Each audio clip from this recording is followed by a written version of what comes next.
thank you for joining us today to this new episode of Not Stopping Now for the Ocean in this version 2025. This is a series where we try to delve into the marine conservation and marine biodiversity. So this is what we are today for. We organize this webinar in collaboration with the Climate Ambassador Program of Taisce, that I belong, the Heritage Council, and the Biodiversity Officer Network.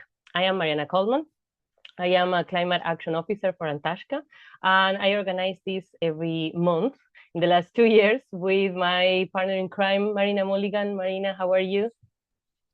I'm good. Thanks a million, Mariana. Yeah, I'm Marina. I'm the Biodiversity Officer in Waterford Council, and we have had the pleasure of meeting such an amount of organisations over the series.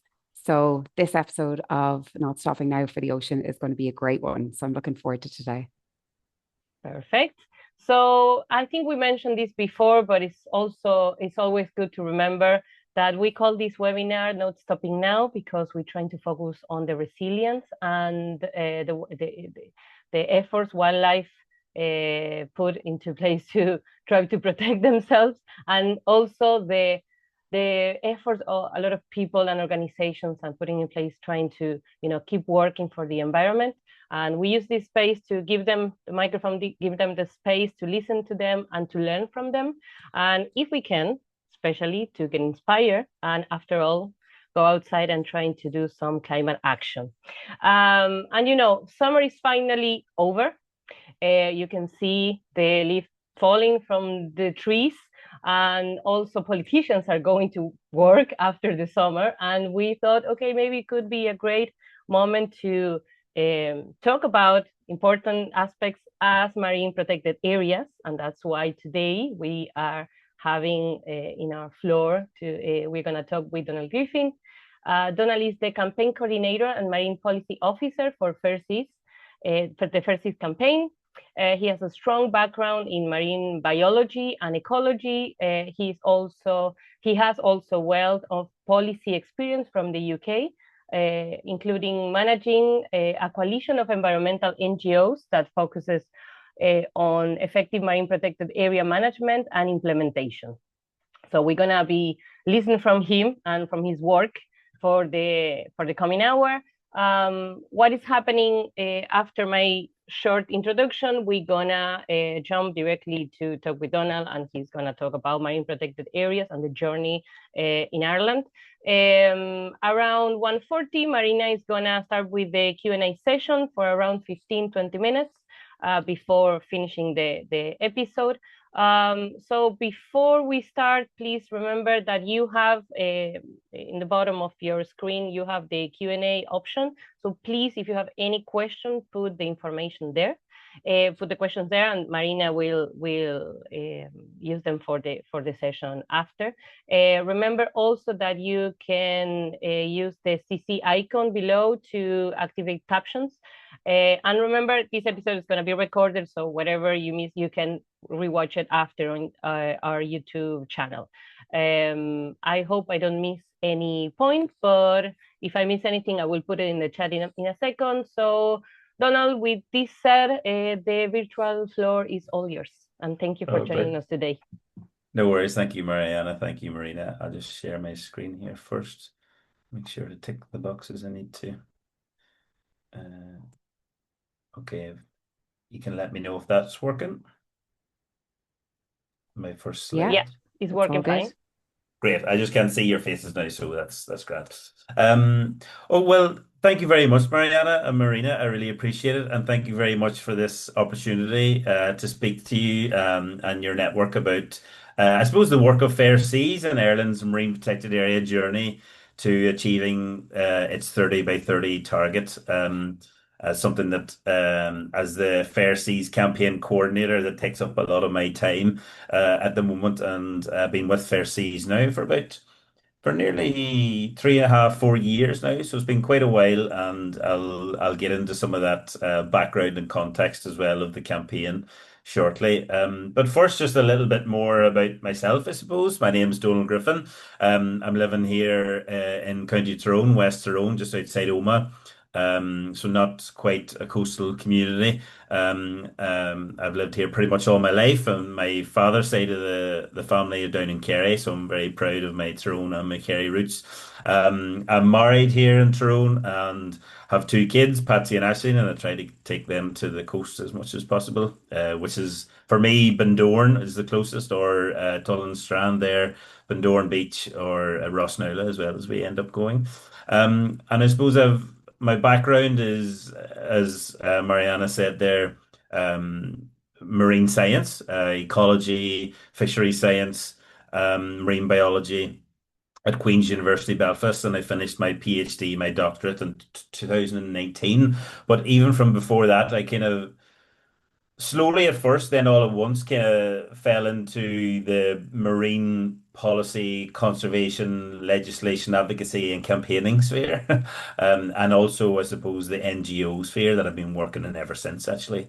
And that has led me to now, well, originally working as the Marine Policy Officer with Fair Seas, and now working as the campaign coordinator and project manager of Fair Seas. So a little bit about who or what Fair Seas are. So we're a coalition. So we're working together with lots of partners, essentially. We're a coalition of Ireland's leading environmental non-governmental organisations, or NGOs, and also networks. And you can see our partners listed there. And I dare say many of you will recognise some, or if not all of them.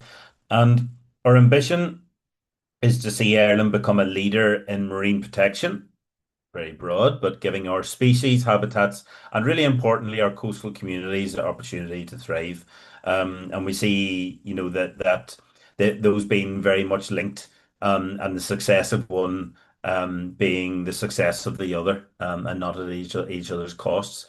And our funders there who are listed, that was our phase one funders actually. We have three of those funders are funding us now in the phase two of our operation, where our phase two of the campaign started at the beginning of this year. And they are international ocean conservation focused philanthropic grant givers, basically, organizations. So we have a coalition of funders, and we are a coalition of partners delivering on that project as well. So it's great. It's very much based around consensus building and working together and joining our voices, to have a greater influence and to be a better advocate for our seas, essentially. And I could go on a little bit more, I suppose, about who and what Fair Seas are, but we made this short video, it's a 2-minute video at the beginning of Fair Seas when we started back in 2021 to the 2022. And I'll just play it here now. I think it sums this up much better than I could say, probably rambling on here. So I'll just play this video for a second, for 2 minutes. And hopefully it'll work. There we go. Hello, Ireland. It's me, your sea. Remember that summer holiday? You were so small, you tried to jump over the waves and you squealed as I chased you back up the beach. Or that day when you cycled an hour just to sit and look out at the shore and the birds, it helped you relax. Normally I'm quite modest, but the water, plants, fish, birds, whales and sharks, they're all parts of me. I help support all kinds of life in an area 7 times bigger than our island. But we've been struggling. We've been under pressure for a long time because of things like industrial activity and pollution. In fact, 65% of our coastal habitats are not healthy at all. Now, we need your help. Healthy Seas means healthy people. There's a group called Fair Seas who have this goal to bring people together to conserve and restore me and all the biodiversity I support. They want to give our species, habitats and coastal communities the opportunity to thrive. This means giving special areas, new marine protected areas, a break from damaging activity. To give us the chance to bounce back, Fair Seas wants to increase my marine protected areas from 2% to 30% by 2030. Then I can do my part. I'll store carbon, fight climate change, restore habitats and species, feed life and support livelihoods. What do you say? Love, your sea.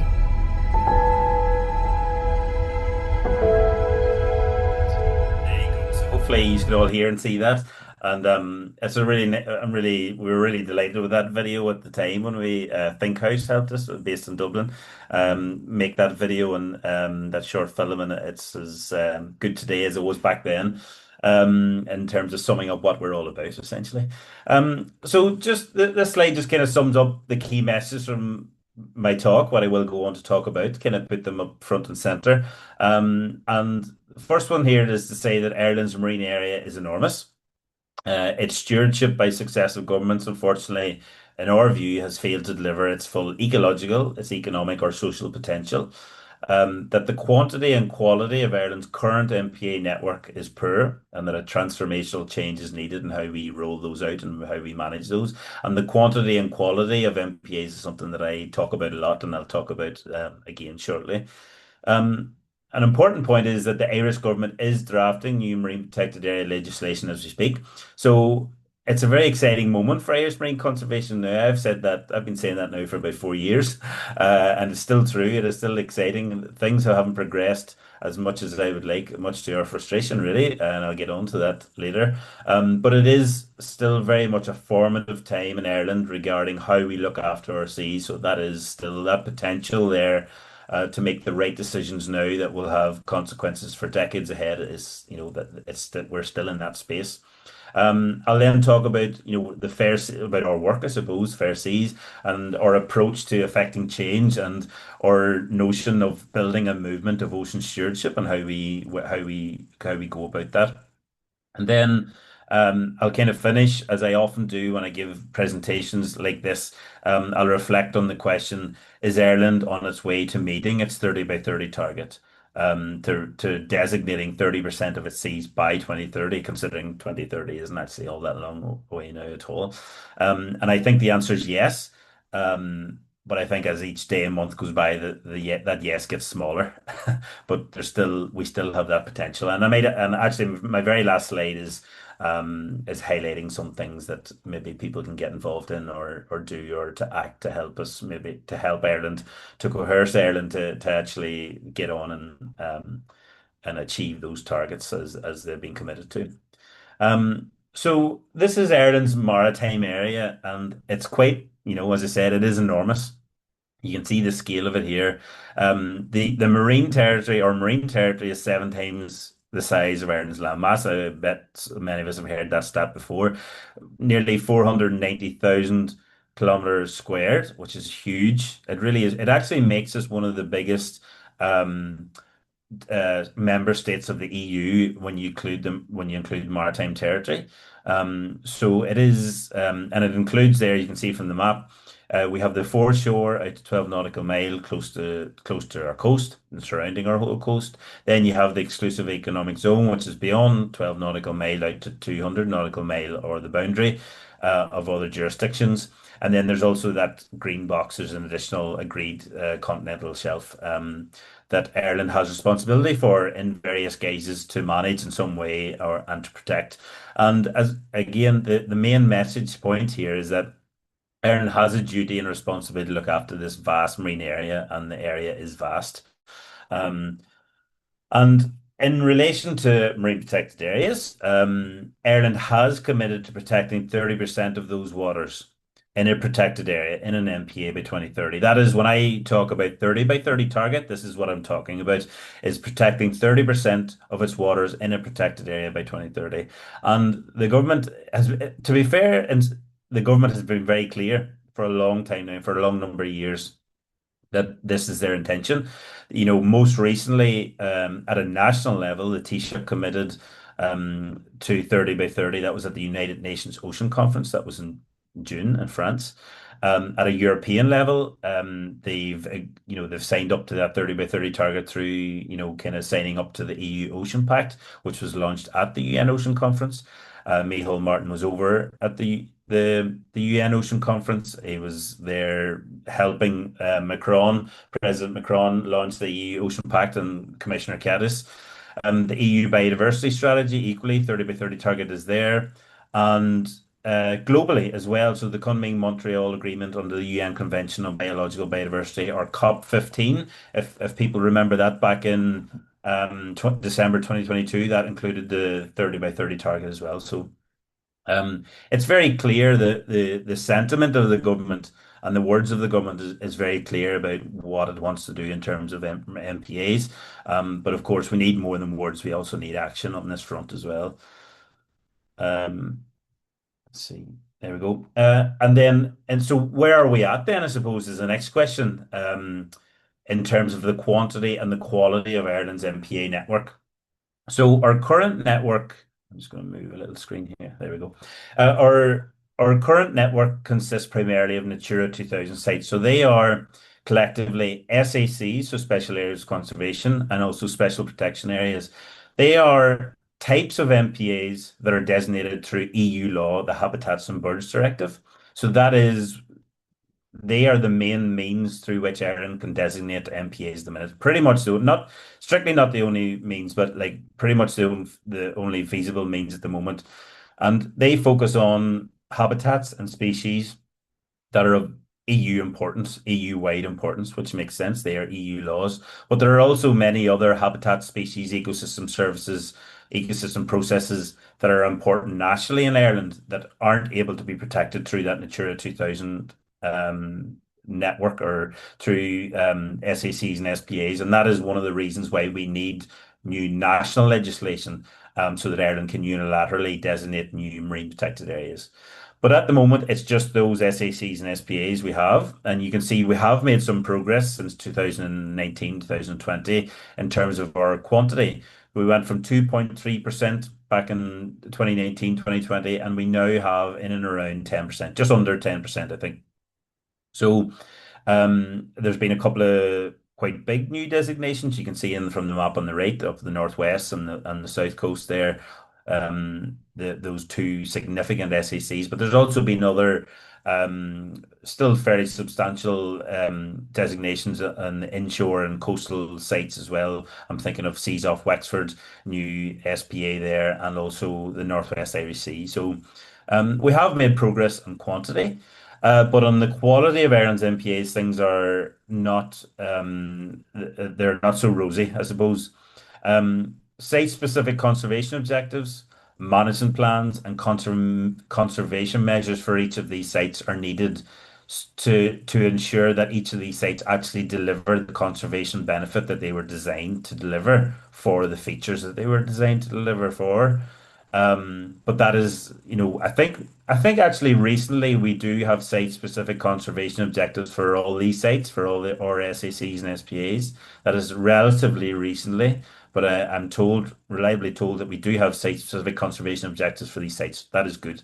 But critically, the management plans and the conservation measures, these are the actual protective mechanisms and measures that will conserve and protect and restore features and qualifying interests in these sites to an improved condition. They are lacking. They are lacking, and they're lacking across the board pretty much. And Ireland hasn't done traditionally doesn't have a good job of managing its Natura 2000 sites. There's been associated court cases, the EU Commission warnings, and actually an EU judge in 2023 ruled that Ireland had systematically failed to introduce adequate conservation measures across its SAC network. And that was quite damning, I suppose, that court judgment, but not surprising for the likes of us and many others that are aware of, I suppose, our Ireland's historic failure to implement our Natura 2000 sites or SACs and SPAs properly. So they're not delivering what they could deliver.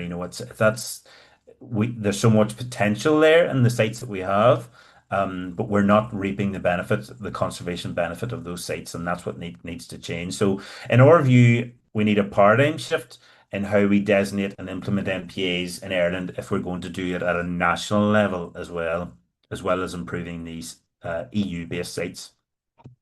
And so how will Ireland fulfil its 30 by 30 MPA commitments then? That's the question. So the previous government specifically committed to new marine protected area legislation to meet 30 by 30 target. However, of course, that was the 2020 to 2025 government. We had an election last November, of course, and the government was formed earlier this year. And in their program for government, or PFG, that sets out their priorities, I suppose, for the next term, the next 5 years. They did mention, well, there's two mentions there that we kind of are clinging to. Review and strengthen conservation measures for marine ecosystems and wildlife. Okay, that would certainly speak to the improvement of our Natura 2000 sites that I just mentioned. And then they also mentioned, or they also included the sentence, we will also expand MPAs and establish wildlife sanctuaries. And that would certainly speak to the need for new national legislation, although it doesn't mention specifically new national legislation. So given, given it, weighing it up holistically, in a government now that I suppose don't have the Greens, and don't have the green agenda, maybe isn't as high a priority as it has been previously. We were quite happy with the mentions of MPAs there and the mention of conservation measures for marine ecosystems and wildlife. But I suppose the question that leads us on from that, or that comes up after that, is will passing of a new MPA law and achieving 30 by 30 targets be true priorities, genuine priorities for the new government coalition? And that remains to be seen. We're now in mid-September. The Dáil is back sitting today after the summer recess. The next few weeks will be very telling, and I think the next few weeks will maybe answer that question conclusively for us. There hasn't been a whole rush of progress since the forming of this government, but and that might be instructive. But there was the summer recess there for a while. There was a transfer of powers and different bits and pieces I'll mention later on. I think the next like 4 to 6 to 8 weeks will be very instructive about how much of a true priority MPAs is for this government. And I suppose just to bring it back a little bit and give the full timeline of this new MPA legislation. So back in 2020, the then government formed an independent MPA advisory group, and they were tasked with publishing a report on how Ireland could expand Ireland's MPA network. And they published that report. Fantastic report it was. Received very well, very detailed. It was over 300 pages. And then based off of that and further work by the government and civil servants and departments at the time, at the end of 2022, a general scheme for a new proposed MPA bill was published. So a general scheme, I describe a general scheme as a fleshed out content page, basically. It doesn't give you the full detail of the bill. It's not a draft of the bill. What it is it's headings of what the bill will include. The chapter titles, essentially, if you're thinking about a book, and it just tells you in a few words what each chapter is going to try and achieve or deliver. So you don't get the detail, but the general scheme all the same was published, and very soon after there, in early 2023, that underwent pre-legislative scrutiny in the Joint Oireachtas Committee, the Department of Housing, Local Government and Heritage at the time, and then they went on that March to publish a report with 45 recommendations of how could the MPA bill be progressed and improved. And we fed into that process, and that was fantastic. So there was a whole whirl of momentum and excitement at that time, certainly within Fair Seas, and we after that, I guess, quick progression in those few months, we are quite hopeful then that the bill would go on to be introduced into the Dáil, go through the various parliamentary legislative stages in the Dáil and in the Seanad, and be signed off into law in 2023. But unfortunately, that didn't happen.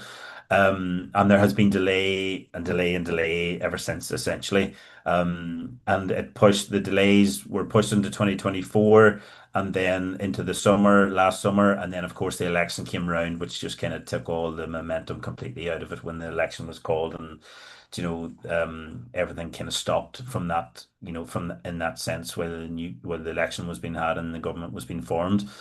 So it's been a long pause, I suppose. And now we're in 2025, as I said, mid-September, fast approaching 2026. And what we know now is that the current government is exploring the feasibility of MPA legislation via amendments to Marine Spatial Planning Law in Ireland, or the MAP Act, the Maritime Area Planning Act. So from their perspective, to speed up the delivery of effective MPA. So originally, and for a long time, it was a standalone bill that they were progressing, and that was what the general scheme was. And now they're looking at the feasibility of doing it via amendments to existing law, essentially, um, to speed the process up. How exactly that works, I'm not exactly sure. Um, but we had a article, or we didn't have an article, but Kevin O'Sullivan covered this issue and he spoke to us the week before last, and he produced this article, and I would recommend anyone to have a read of it.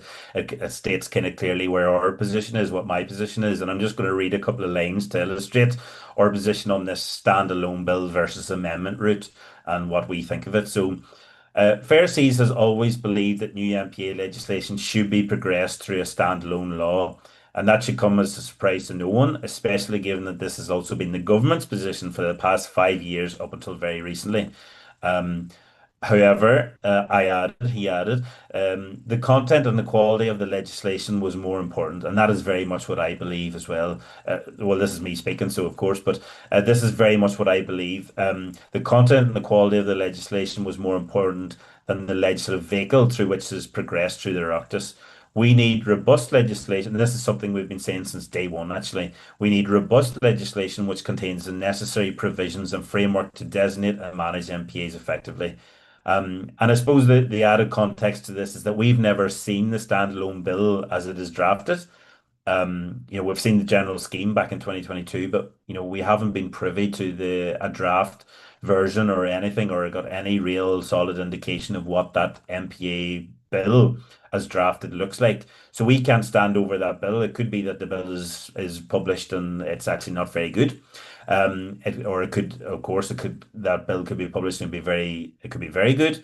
But we just have not seen that. So we are the only safe ground for us in this standalone law versus amendment route option is that the important thing is actually the content of the legislation and the provisions that it makes and the framework that it sets up to designate and manage MPAs effectively. And we will judge that. Like we have we have done some work on like our 10 key asks and a white paper on MPA legislation and what it needs to include. And we will be judging whatever legislation comes down by whatever route on that basis. Yeah, so that's but apparently the decision hasn't been made yet by the minister, so we've been trying to get more answers on that. But from the government, their response has been for this past little while since we first found out about this is that the decision hasn't been made and that the department are exploring the feasibility of different options and what have you. So we're in that space at the moment. So that all kind of sounds a bit, long pauses, delays. It's not very encouraging, but there is something that has happened in this last, few months or this last year that is very encouraging, and that's the new MPA Life project was announced by Minister Noonan, then Minister Noonan, now Senator Noonan, was announced last October, so about this time last year, and it's the new MPA Life project. So this is just text taken from their website. I'll just read a couple of lines here. The new MPA Life project involves a 25 million euro investment, which will be used to research and develop a comprehensive network of MPAs in line with international best practice. So that's great. This is really, really, we were delighted with this actually. And it says this will ensure a robust and meaningful process for the designation and management of MPAs in Ireland, and that the MPA Life project is set up to span 9 years up to 2033. So that's fantastic because you could have a 100% fantastic new law tomorrow that sets up the provisions and the framework and what have you for MPA legislation for MPAs. And it could be the best law in the world to do with MPAs, but unless you have the capacity and the funds and the means to implement that law after, then it doesn't mean anything. You won't actually get any, your marine environment will know no benefit from it. So there's two key pieces here. It's the founding legislation that we've been campaigning for, but also the capacity and the implementation, which is so important. And that's how you you achieve effective MPAs and avoid, I suppose, paper park MPAs. So we're actually delighted this project is up and running. And it's just unfortunate that the legislation isn't passed already for this project really to take life. But that's, that's what we're campaigning for it to happen as soon as possible. But this capacity and means for the implementation of the MPA law whenever we get it, as soon as possible, hopefully, is really, really encouraging. And I can't kind of understate that really, or overstate that, sorry. So summing all that up, where are we now? So there's been no progress on the MPA bill since February 2023.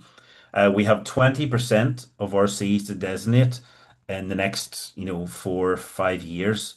That to take us from just below 10% up to 30%. So it's a huge amount of work we need to do. The MPA Life project is up and running, began at the end of last year, which is really good. There's a commitment to expand MPAs in the programme for government, but not to legislation itself. Okay, that's still encouraging, or we can still take encouragement from that. There was a reorganisation of powers between government departments over the summer and since May time, I think, which took a few months, which also, I believe, led to, delays in MPA progress. I suppose the MPA legislation used to fall within the Department of Housing, Local Government and Heritage, and that those powers were transferred over to the Department of Climate, Energy and the Environment, so the new DEC, essentially. So that brings it in line with the Marine Spatial Planning department, I suppose, which, makes sense. So that's good. That's good. The Taisce on a number of instances this year has restated his commitment to 30 by 30 and the government's commitment to 30 by 30, I should say. The EU Ocean Pact, which was kind of a guiding policy of the introduced by the EU earlier this year. It mentions and highlights and underlines the importance of effective marine protected areas and the importance of stakeholder engagement in doing that. So we were quite encouraged by that as well, that it's not just us calling for effective MPAs on making the point that it's necessary for Ireland to do that, that they're also getting those same messages from the actual EU institutions themselves. And we are hopeful the MPA legislation will be progressed soon. Now, I have been hopeful that MPA legislation will be progressed soon for a good long while now. So I might not hold my breath any longer, but at the same time, as I said earlier, the time is ripe, and I think the next 2 months, let's say 6 weeks to 8 weeks, next 6 to 8 weeks will be very informative and instructive about the government's plan, like real legit plans about how they're going to roll out marine protected area legislation in whatever form it comes, and how they're going to implement that legislation then afterwards through the MPA Life project. So I just see checking the time now, so I've still another few minutes. I'll go through these quite quickly, actually. So a major strand of our Fair Seas work has been to produce, useful, informative, contributing to the conversation type reports. We had a Revitalising Our Seas report, we had an Ocean Literacy report, Sustainably Financing MPAs, a Climate Smart MPA report, and we do this, to add to the conversation. That's been a kind of a founding basis of our work. And we know that lots of other policy documents as well that we have created and drafted and used as advocacy tools, I suppose. Another huge strand of our work is our political advocacy. And we do quite a lot, takes up a lot of our time, the political advocacy side of things, attending meetings, harassing ministers, going to our Ardeshna workshops, speaking to committees, all this sorts of stuff. So that I think that's been really important, that keeping the MPA issue, raising awareness amongst the political class and the political institutions about the need for MPAs and the need to get on and deliver on MPAs. We also engage at an international level and kind of try to put top-down pressure on Ireland to progress MPAs domestically. And we've been at the various UN Ocean conferences and various COPs and the Impact 5 there in the International MPA Congress a couple of years ago, which is fantastic. So we kind of try to leave no stone unturned, I suppose, in terms of our advocacy efforts. But by far the most rewarding aspect, kind of pillar of our work is like our local and community engagement. And we've done quite a lot. We've done even more of that this year than we have in previous years, which I've really enjoyed. So yeah, and we have to be mindful, I suppose, that we're not a coastal community group. We're a national campaign, but we do feel like there is a role for us to speak to local communities and to inform local communities as we can. And we host events and we participate in others' events. And we like to collaborate with local organizations and other NGOs and groups that are working on these issues, to kind of speak to the MPA issue. And it is nice then to be able to work at this hyper local level, but then also to do the national campaigning, the national advocacy, the EU advocacy, and the international advocacy. We're kind of taking it from all, or kind of approaching it from all different angles. And this was just one of our earlier this year, one of our latest community events. We had a seagrass tour down in Wexford off Kilmore Quay, and then we in the Stella Maris Centre there in Kilmore Quay, we had a MPA workshop and film screening. So it was a brilliant evening. And we had a few fishermen there, and we had a few people from the fishing processing industry. And it was just a really good, encouraging, and positive talk about marine protected areas, about protecting or biodiversity, but also protecting and conserving livelihoods, jobs, culture of the area, and traditions. And and we had a similar conversation, similar format, MPA screening, a film screening and workshop in Inishbofin in July. This was May, and then we had one in Inishbofin off Galway in July, which went down really well as well. And there's a video here, but I'm not sure we have time to. Maybe I will, and then I'll finish up very quickly after. And Marina and Mariana, because I can't see your faces, if you need to tell me to wrap You it are up fine anytime with soon, time. then You are fine just with them, don't worry. okay, You're fine. good. Well, Yeah. brilliant. Okay, well in that case, I'll show this. It's only a minute long, but it's a lovely little video. It captures the day down in Wexford very well. So Today was really exciting. The weather was brilliant. Really good crowd from different backgrounds turned out for the field trip. And we went too slow because there were too many interesting things en route. So the seagrass had just disappeared at St. Patrick's Bridge under the water. But almost everybody went out to still see it, waded out, was mesmerized by its interest and beauty, and a few fish shooting around. Have these big seagrass beds where animals come to molt and other ones to lay the eggs. And I think this bringing communities together. There was a really good turnout today. Unfortunately, not enough fishermen. But there were some who used to be fishermen, and their knowledge was really contributing as well. And then most important was, we need people to see that it works in other areas, to make it more real. And there were some very important questions on monitoring and enforcement. So overall, I think it's just brilliant. I may have cut short there a few seconds, but that gives you an idea of the real fantastic kind of couple of events that we had down in Wexford earlier this year. And as I said, we did a very similar thing in Inishbofin, and we have other events now planned for October and November as well. So it is really rewarding that local coastal community engagement work that we do. And then, of course, we also protest and rally and call on government in a more visceral protesty outside the Doorway. This was pretty much exactly a year ago. What day is the 17th? So maybe we're a week short of it being a complete year since this photo was taken. And we held a protest. There was huge amount of people turned up. It just kind of showed us, not like we kind of knew, I suppose, but it really confirmed to us of the real graw and love there is out there for our seas, and for a real appetite for our government to get on and like protected properly. So we had a fantastic turnout, and we met with some of the ministers and politicians that day. And it was just, I mean, our message that day was really simple, and I suppose it's the same message as we have today. Is like, this needs to happen, the MPA legislation, and we need to designate a ecologically coherent network of MPAs in Ireland. Like, you just said you're going to do it. It needs to happen. It's critical that it happens as soon as possible. Why not just get on and do it? Like, what actually is the problem? Just do what you said you're going to do, you know?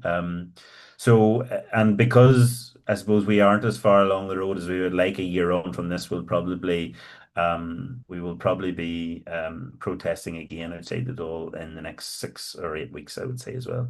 So keep your eyes out open for details on that. So very quickly, second last slide. I always end with these slides. Is Ireland on its way to achieving the 30% MPAs by 2030? And I think, as I said earlier, I think the answer is yes. That we've never been in a better position to achieve the 30 by 30 commitments, despite time slowly and maybe not so slowly running out. But the current government is committed to MPAs and 30 by 30. They've said that multiple times at least. The new legislation is forthcoming. There's a bit of kind of as I mentioned, there's a bit of uncertainty now about exactly how it's going to be progressed, but it is being progressed. The new MPA Life project is very encouraging, as I mentioned, for implementation. There's huge public support for MPAs, and there's also, because I suppose we're further behind than a lot of other member states, we have the opportunity to learn lessons from other countries as well about how to do things and how not to do things. But then we could also tweak that question a little and ask, is Ireland on its way to effectively protecting 30% of its seas by 2030? And that's not quite the same. That, I suppose, speaks to the quantity and the quality of MPAs. And will we designate 30%, and will those 30% be effective by 2030 at, conserving and protecting the species for which they were designed? Well, we don't know yet, because despite all the positive momentum that I just mentioned, the content and the timeframes of the new legislation are still unknown. Implementation of any new act and legislation takes time. We're starting from a low base. And there's increasing demand for sea space, day on day. Ireland also has very ambitious offshore renewable energy targets.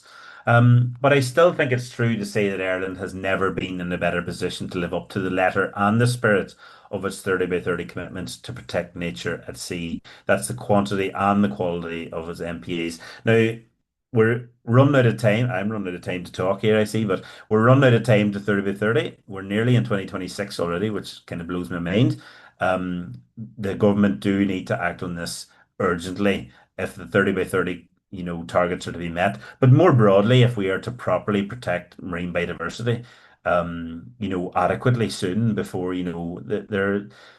marine biodiversity is under pressure, I suppose, and has never faced so much pressure from all the human demands and activities we put on it. So we need to act now regarding protection, and also the nature restoration law, which I don't have time to get into, but we need to protect and restore our marine ecosystems, habitats and species and processes. So I think there's a lot of that we can be ocean optimistic about. And I am an ocean optimist, but the government do need to act soon, very soon, in the time scale of weeks. Now, if Ireland is to actually properly do this, and protect marine biodiversity and designate MPAs.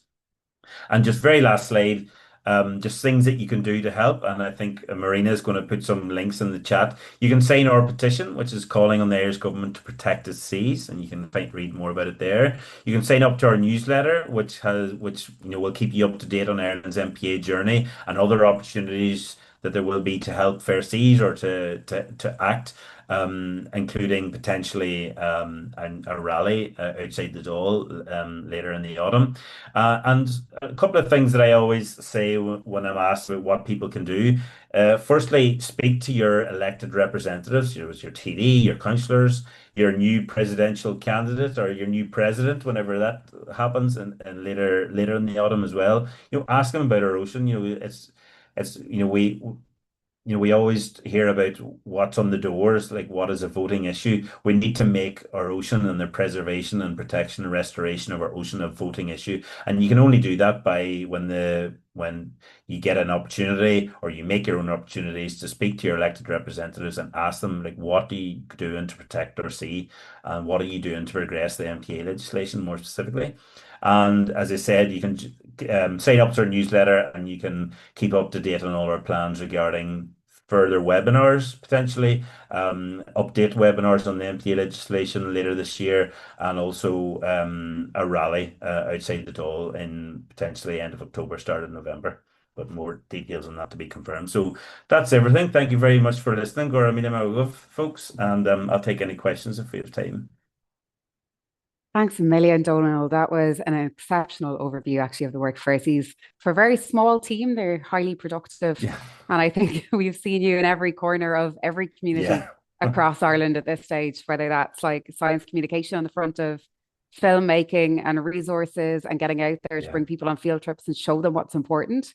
And then the flip side of that, looking at the real deep policy changes that are required at a government level. So huge compliments to yourself and the team for getting out there and really bringing legislation into the hands of the public and showing people where they can make a difference. I think it's huge. To come into some questions, I have a really big question there in the comments, but I'll come to that one in one second.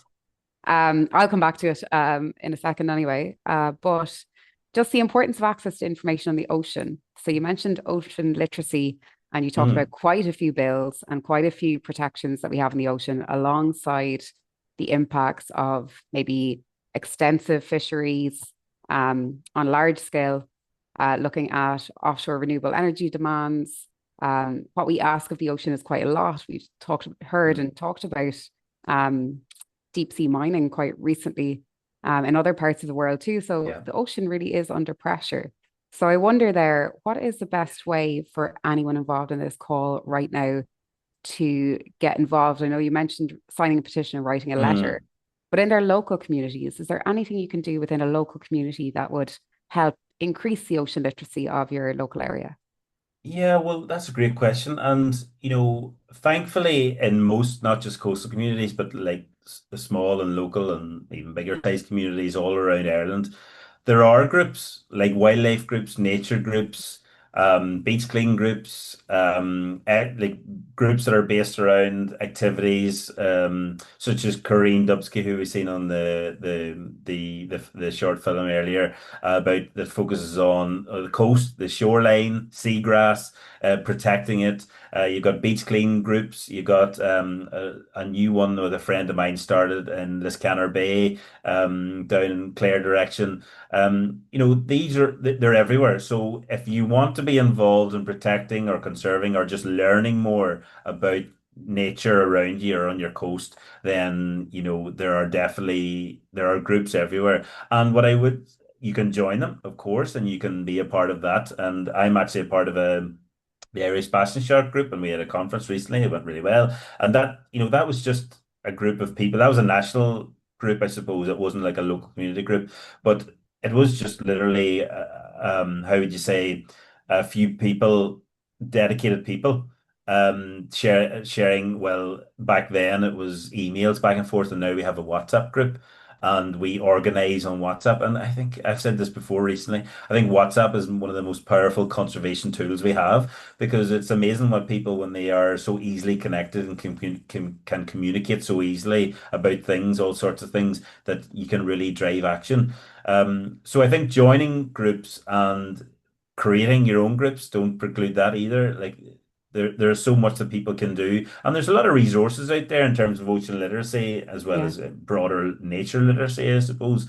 And where the Fair Seas are a part of the Irish Ocean Literacy Network as well, so shout out to them. They do fantastic work in it, and groups can join the AOLN as well, and they have fantastic resources that are all on their website. So there's no excuse, if people want to be involved now, there are many ways to get involved and to be an advocate. I talk about ocean advocates. I would describe myself as an ocean advocate. And, you don't have to be down sea swimming or on the shore, or even live near or see the coast very often to be an ocean advocate. And for me, again, just to say, the big thing that I push always is to speak to your elected representatives and pin them on the spot and say, what are you doing to protect our sea about this issue, if it's a local issue, or what are you doing nationally to protect our seas, and just put it to Absolutely. them, because that really cuts right through. Yeah, I think I'll jump to questions here because we've actually quite a few coming in at the same time. Mm. But yeah, it is like talking to elected representatives, and you said like this time is incredibly important. If we don't get it right now, where 2030 is quite close. So if there is a time to actually talk to elected representatives, it is now. So I'm just going to jump to a question here from the Q&A first. Paul Kavanagh is on the call and asks, this is a quite long one, so there's a few parts to this. Read it with you. Yeah. So what does protection mean, given that 80% of MPAs are ineffective in meeting their conservation targets at the moment? And how can Ireland ensure that it is not part of that ineffective network? Looking at, so that's the first part. And then the second part is looking at how Ireland can really fully develop and implement the MPA bill to ensure that the designated areas have robust, legal, enforceable protections. Again, here is mentioned including absolute bans on harmful practices like bottom trawling and destructive industrial fishing, and establishing penalties with that enforcement. So it's a little bit on how can it not be an ineffective paper park idea, and then the enforcement side. No worries. So great questions, and like right to the main issues always when it comes to MPAs is like, how do we stop them being ineffective or paper parks, whatever. And that's, so let's talk about what the MPAs we have first at the moment, or SACs and SPAs. Ireland doesn't, as I mentioned, doesn't have a good track record about managing our SACs and SPAs very well at sea or on land, but let's talk about at sea. It actually has a very abysmal track record on that front. And some people, I feel like, then take that as SAC and SPAs as an idea or as a thing or as a piece of legislation. The Birds and Habitats Directive is no good. But the way I view it is that it's like having a car that you don't put fuel into, and then you complain that it doesn't drive. It doesn't take you anywhere. Yeah. It's like we have a perfectly good vehicle in our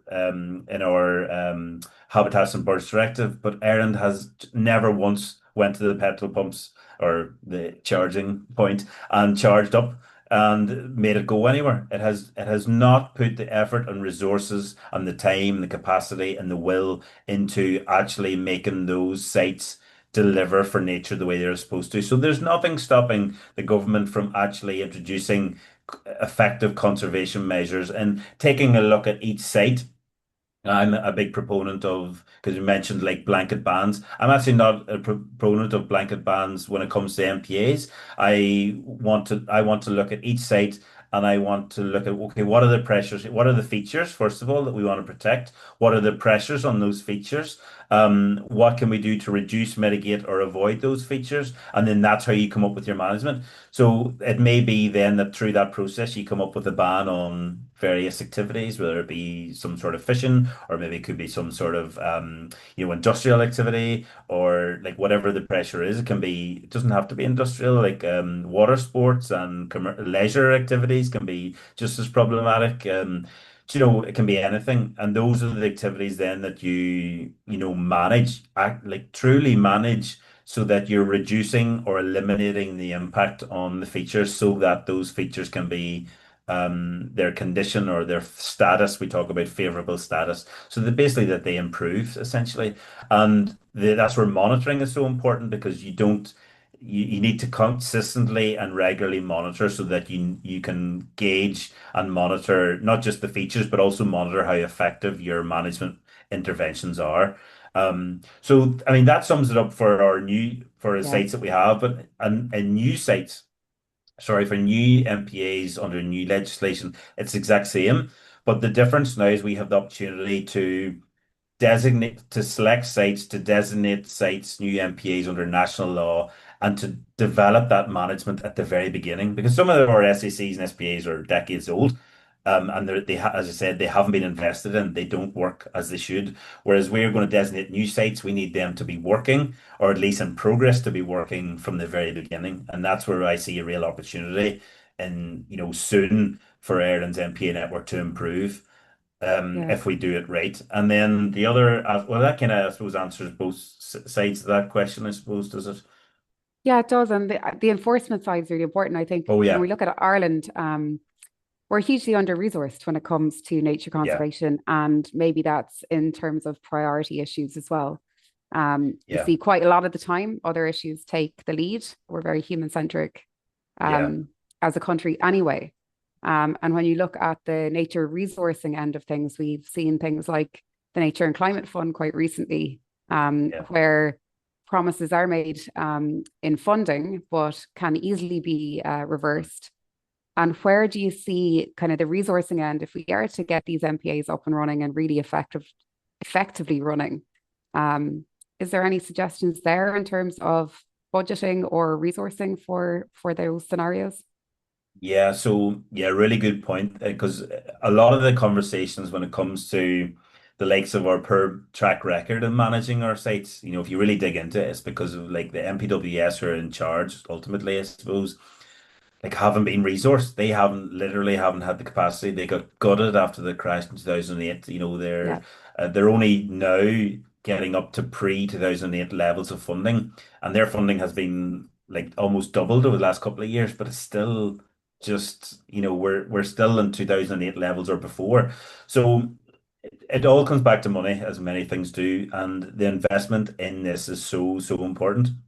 And that's why I was so positive and wanted to make the case earlier for the MPA Life project. That's 25 million devoted to new legislation implementation. Although it's a right. bit cart before horse because we don't actually have the legislation first, but it's still very encouraging that we have that, 8 years left of that project that will be able to implement new legislation when we do get it, because that is capacity, that's people, that's partnership, that's investment, and that will happen. That project will go ahead, and it will deliver Agree. because it's an MPA Life project that has to deliver. And we're very good at MPA Life projects in Ireland, actually. Yeah, We've some very good, successful examples of MPA Life projects in Ireland, so we know how to do it. So that's very encouraging. But there will be additional investment needed, between now and the 2030, between now and the end of the MPA Life project, 2033 and beyond.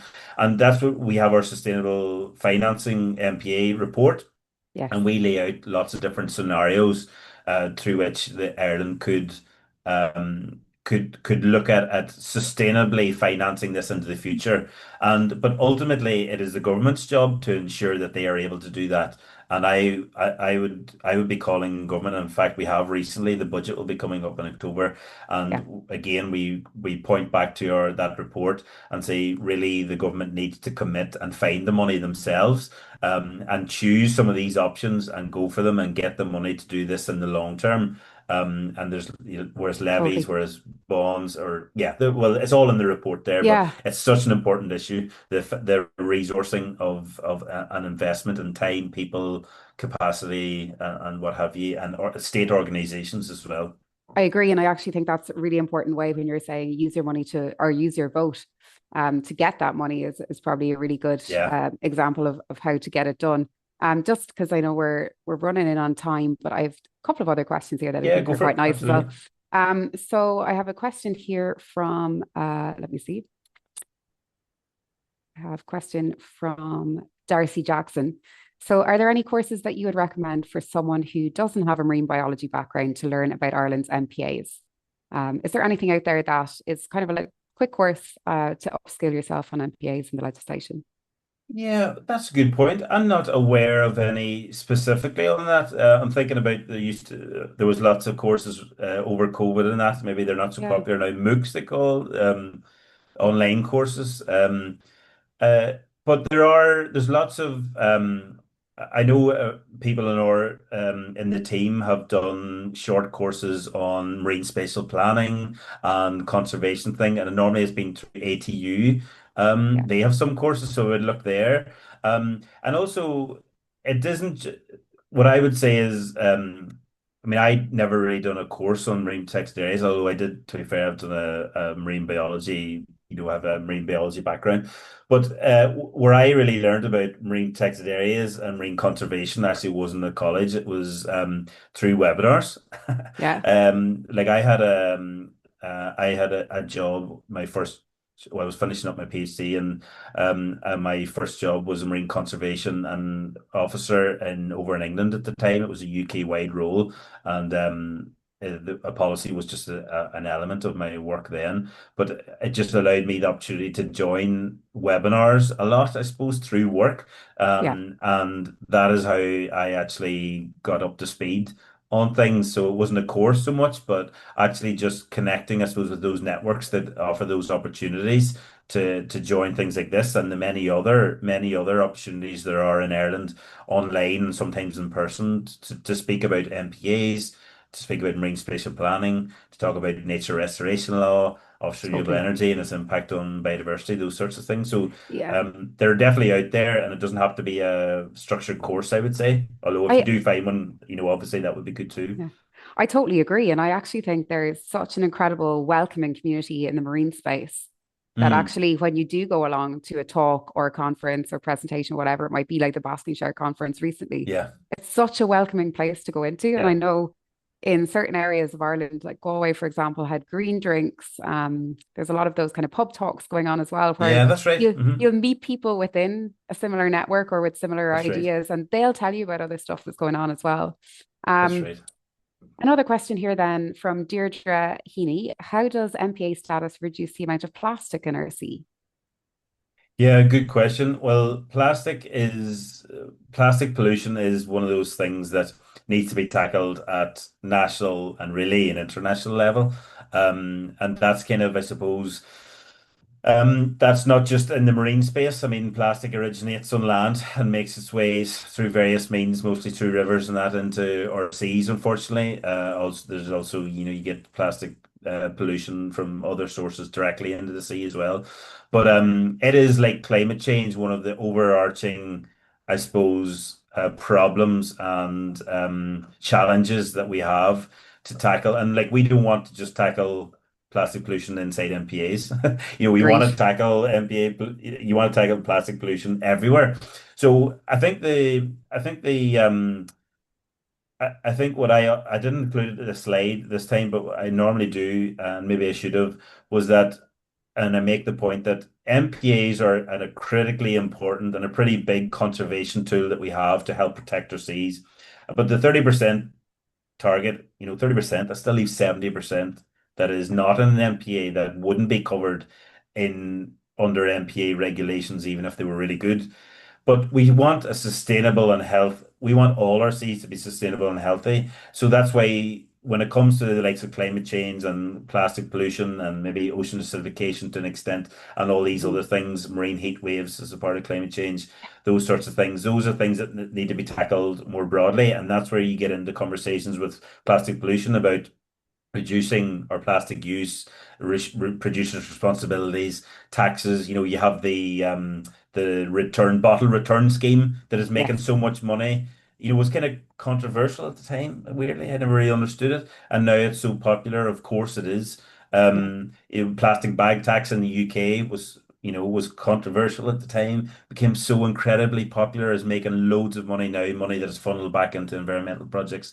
So those are the types of, I suppose, work that is ongoing, not specifically by Fair Seas, but is ongoing that will ultimately help, I suppose, improving our seas, but is not something that you think maybe straight away, always straight directly when you think about conservation measures for our seas, I suppose. Yeah, absolutely. I'm going to pull it into the end here.